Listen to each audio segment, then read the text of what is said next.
Bon, déjà, il faut définir quelques mots. On a parlé du traumatisme crânio-encéphalique.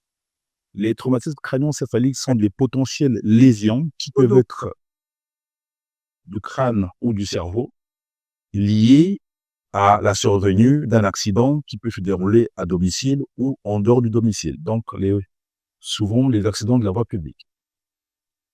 Préhospitalier, ça veut dire avant l'hôpital.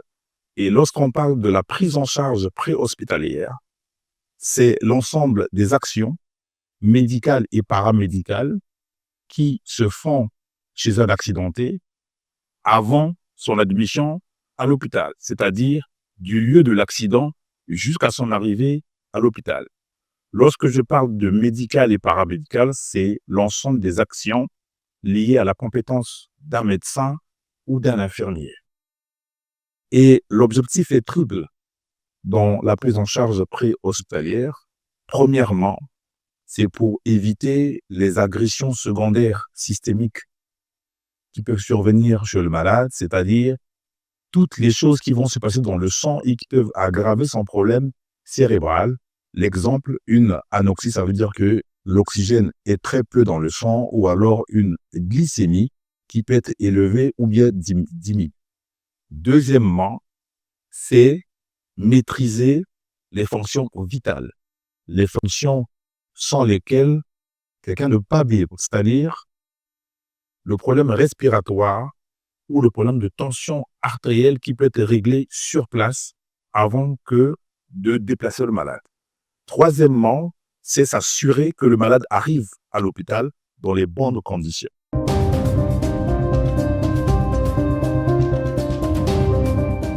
Dans les pays développés, la plupart des pays développés, ces fonctions sont attribuées au SAMU, qui est le service d'aide médicale urgente qui prend les malades en dehors de l'hôpital, qui les emmène à l'hôpital.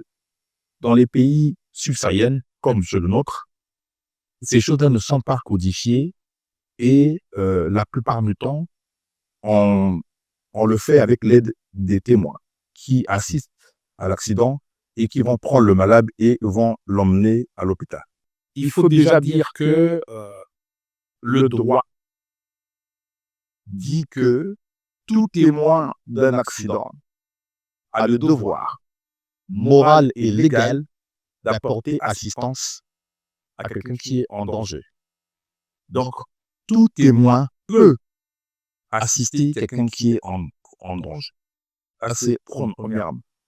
Et lorsqu'il n'est pas agent de santé, son aide peut se limiter à sécuriser le lieu de l'accidenté pour éviter les suraccidents et à prévenir les services habilités comme la sécurité sociale au Congo.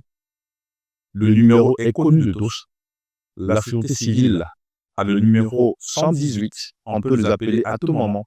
Ils peuvent intervenir à tout lieu sur tous les territoires des grandes villes, que ce soit à Pont-Noir, que ce soit à Brazzaville et dans d'autres villes encore.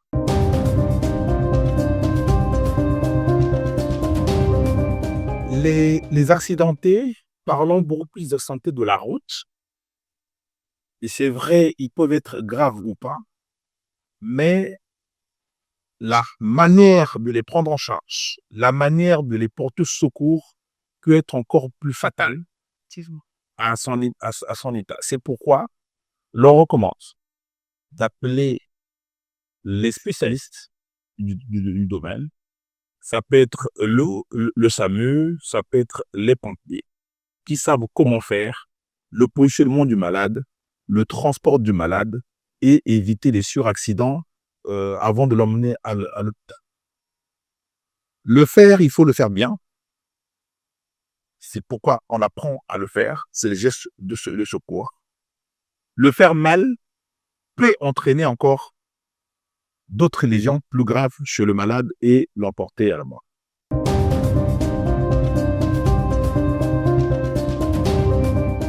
On parle des routes. Les routes sont d'abord facteurs, c'est-à-dire que peuvent être facteurs des accidents. On parle de sécurité routière. Mais une fois que l'accident est arrivé, et que le malade est pris dans une ambulance ou dans n'importe quel véhicule pour arriver à l'hôpital, il y a des risques pour le malade lorsque les routes ne sont pas bonnes. Premièrement, les vitesses. Ça veut dire que moins de vitesse parce qu'il y a des trous, les phénomènes d'accélération, décélération peuvent aggraver les lésions au niveau du cerveau puisque le cerveau qui est déjà blessé va se cogner sur les parois et peut entraîner donc une aggravation des lésions cérébrales, premièrement. Deuxièmement, quand les routes sont mauvaises, les embouteillages vont favoriser que le malade arrive tard à l'hôpital. Et il y a une corrélation entre les lésions observées et le délai d'admission à l'hôpital.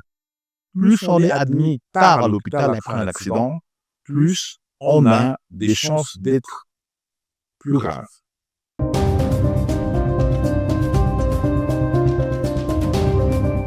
Bon, nous, au CHU de Brazzaville, on a une prise en charge qui est assez codifiée.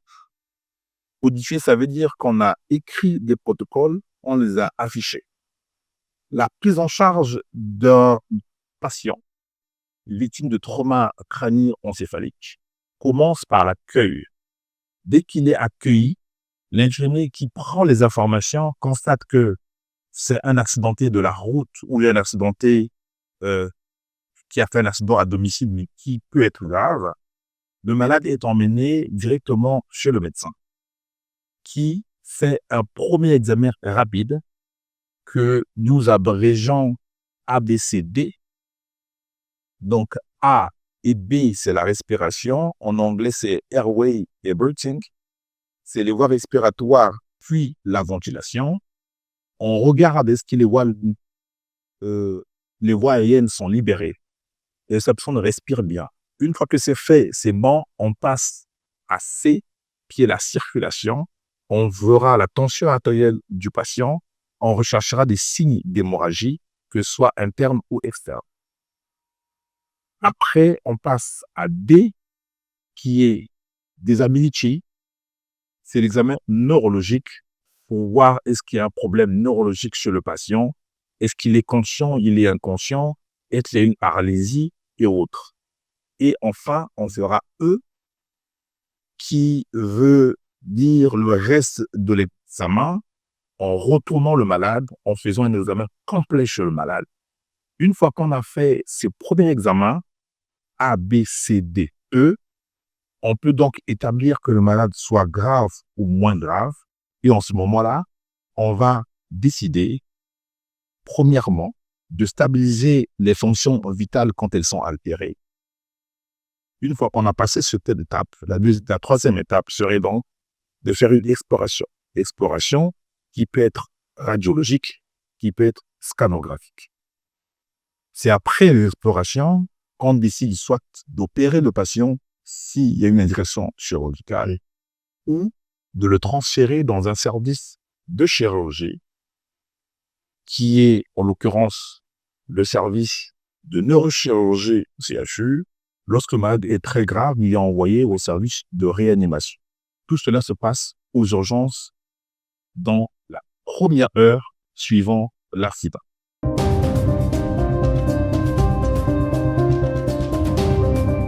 Déjà, c'est un problème de santé publique au Congo.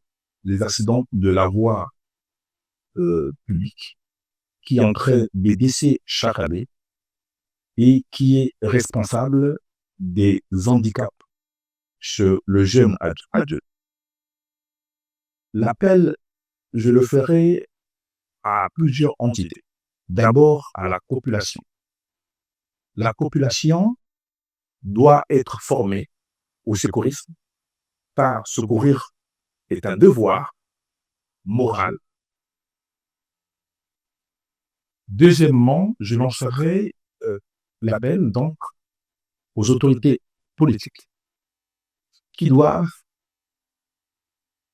faire de sorte que la prise en charge du traumatisé crânio-encéphalique soit améliorée. C'est-à-dire commencer par la sécurité de la voie routière pour réduire les accidents et améliorer la qualité des routes qui va contribuer à améliorer, à réduire, excusez-moi, les accidents et puis à transporter les malades à l'hôpital en toute sécurité. Il faudrait que nos autorités politiques améliorent le plateau technique des hôpitaux. Et puis, il faudrait que les agents de santé soient formés, où qu'ils soient, que ce soit dans les grandes villes, que ce soit dans les petites villes, dans les petits hôpitaux ou dans les grands hôpitaux, le personnel médical et paramédical doit être formé à la prise en charge des victimes des accidents pour justement améliorer la prise en charge globale des traumatisés crânio-encéphaliques au coma.